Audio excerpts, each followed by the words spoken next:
अस्सलाम वालेकुम। आज मैं आपकी खिदमत में खबर की असल खबर के नए एपिसोड के साथ हाजिर हूँ।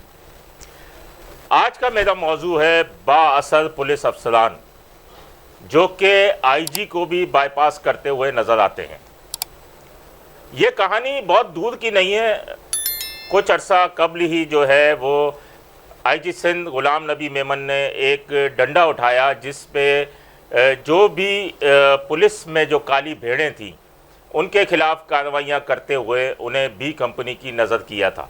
फिर मुतादिद को बरतरफ भी किया था, मुलाजमत से मुअत्तली भी की, किसी को छोटी सज़ाएँ दी, किसी को बड़ी सज़ाएँ दी और ये सिलसिला चलता रहा। इन्हीं में से एक अफसर था हनीफ खोसो जो CIA खैरपुर का इंचार्ज था। इंस्पेक्टर हनीफ खोसो के बारे में वहाँ के जो स्पेशल ब्रांच सक्खर के SP थे उन्होंने एक रिपोर्ट आईजी सिंध को अरसाल की थी कि CIA खैरपुर जो है वो मुसलसल जो है ईरानी तेल, केमिकल, गुटखा, उसके अलावा मावा और दीगर जो है गैर कानूनी और ममनुआ अशिया की सरपरस्ती करते हुए लाखों रुपए जो है वो माहाना कमा रही है। अगर ये कहा जाए करोड़ों रुपए कमा रही है तो बेजा ना होगा। इस रिपोर्ट के ऊपर इस रिपोर्ट में ये भी कहा गया था कि 9 पॉइंट्स ऐसे हैं जो कि खैरपुर से गुजर कर जाते हैं।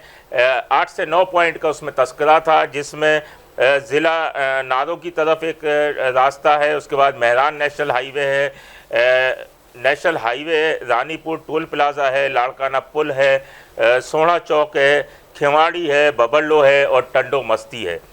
यहाँ जो भी इंचार्जेस तैनात किए गए थे उन तमाम को CIA के खैरपुर के जो इंस्पेक्टर हनीफ खोसो है इनकी मुबैना सरपरस्ती हासिल थी और इस मुबैना सरपरस्ती के ऊपर करोड़ों रुपए माहाना जो है वो कमाए जा रहे थे।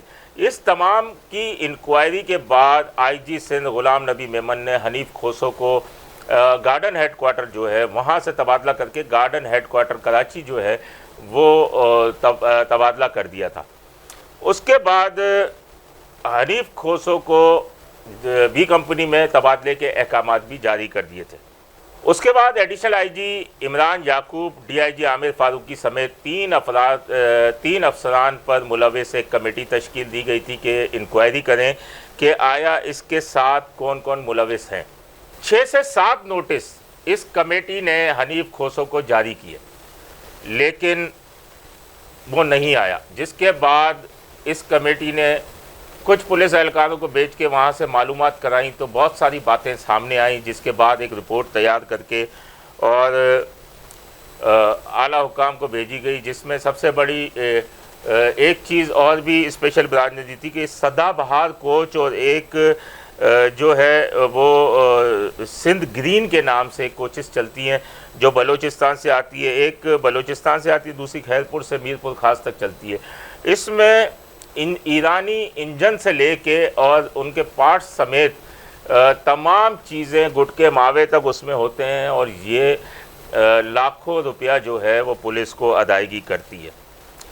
जब उन्होंने कमेटी ने आईजी सिंध को रिपोर्ट दी कि ये इतनी बार बुलाने पर भी हनीफ खोसो नहीं पहुंचा तो आईजी सिंध ने हेडक्वार्टर से रिपोर्ट ली तो हेडक्वार्टर में भी कहा कि हेडक्वार्टर से भी जवाब आया कि उसने अब तक आमद नहीं कराई है, जिस पर उसको रिवर्ट करके उसकी तनज़्ज़ुली करके उसकी मुअत्तली कर दी गई। और उसी दौरान जो है हनीफ खोसो के बारे में मालूम हुआ कि आईजी के ख़िलाफ़ वो उसने अदालत में पिटीशन कर दी। पिटीशन की अब डेट जो मिली है वो 8 अगस्त की मिली है और 8 अगस्त को ये दोबारा से जो है वो अदालत जाएंगे, देखें अदालत का क्या रद्द अमल आता है। लेकिन इस तमाम मामले में जो सबसे अहम बात ये है कि ये हटने के बावजूद भी वहाँ CIA में एक इंचार्ज लगा दिया गया सुल्तान राजपत जो सब इंस्पेक्टर है, जबकि आईजी सिंध का वाज़े तौर पे ये अहकामात थे कि CIA का इंचार्ज DSP होगा, जो DSP CIA होगा वो इंचार्ज होगा। इसमें हनीफ खोसो भी इंस्पेक्टर था जो लगा हुआ था और सुल्तान राजपत जो है वो भी जो है वो DSP नहीं है, वो सब इंस्पेक्टर है। तो इस तरह से ये भी غیر قانونی طور پر ہی سیٹ پہ بیٹھا ہے. تو حنیف کھوسو نے جو ہے وہ اس تمام اب بھی معلوم یہ ہوا ہے کہ CIA خیرپور کے انچارج کے پیچھے اسی کی پشت پناہی ہے, وہی تمام کام کر رہا ہے, پورے ضلع کی مبینہ ریکوریاں بھی وہی کرواتا ہے اور اس کے علاوہ ٹرانسفر پوسٹنگ بھی وہی کرواتا ہے. جبکہ وہاں پہ SSP جو رویل کھوسو ہیں, ان کی خاموشی بھی بڑی معنی خیز ہے, پراسرار خاموشی ہے. بالکل ان کی جانب سے کوئی رد عمل سامنے نہیں آیا کہ IG کے خلاف پٹیشن کی ہے تو کم از کم ان کے لیے کچھ کیا جائے, ان کے خلاف کوئی کارروائی کی جائے. لیکن وہ بھی اپنے شاید کاموں میں زیادہ مصروف ہیں, ان کی نگاہ یہاں تک نہیں جاتی.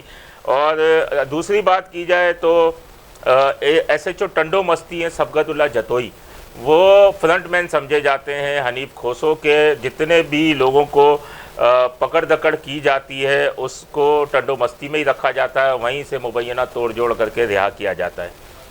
اب اسی مہینے کی 6 تاریخ کو پھر ایک کال جاتی ہے حنیف کھوسو کو کہ پیش ہو جائیں کمیٹی کے سامنے, لیکن اس کے باوجود یہ بااثر افسر جو ہے وہ کمیٹی کے سامنے پیش نہیں ہوا. میں آپ کو بتاتا چلوں کہ محکمہ جاتی کارروائی تو اب تک اس کے خلاف یعنی یہی ہوئی کہ تنزلی ہوئی اور یہ, مگر وہ اپنے جگہ پہ ہمارے ذرائع بتاتے ہیں کہ مسلسل کام کیے جا رہا ہے. اس کے اوپر جو سب سے بڑی بات ایک یہ ہوئی کہ ایک ذیشان نامی شخص کو اس نے پکڑا تھا اور اس کی اہلیہ سے 1 کروڑ روپے وصول کیے تھے. وہ شاید گاڑیوں کی اسمگلنگ کا کام کرتا تھا, تو 1 کروڑ روپے جس پر اس کی اہلیہ نے سیشن کورٹ حیدرآباد میں ایک پٹیشن بھی کی ہوئی ہے, اور اس نے پکڑ کر پیسے لے کر اور پھر اس نے حیدرآباد پولیس کے حوالے کر دیا تھا, اور وہاں پر ٹیم نے جسے کہتے ہیں فل فرائی کر دیا اس کو. اور اس کے بعد اب بھی بیوی جو ہے وہ عدالت میں ہے کہ کسی طریقے سے وہ SSP اور ان کے خلاف مقدمہ درج ہو, لیکن نہیں ہوا. لیکن عدالت نے ان لوگوں کے خلاف جو ہے وہ FIR کے آرڈر کر دیے ہیں. اس پر کئی سنگین الزامات ہیں جس پر اس کی برطرفی بنتی ہے. اب دیکھنا یہ ہے کہ IG سندھ اس کو برطرف کرتے ہیں یا بااثر افسر اس جنگ میں جیت جائے گا. آج کے پروگرام کا اختتام اسی بات پر کرتے ہیں. اپنے ہوسٹ سمیر قریشی کو اجازت دیجیے. اللہ نگہبان. Z110 نیوز، خبر کی اصل خبر.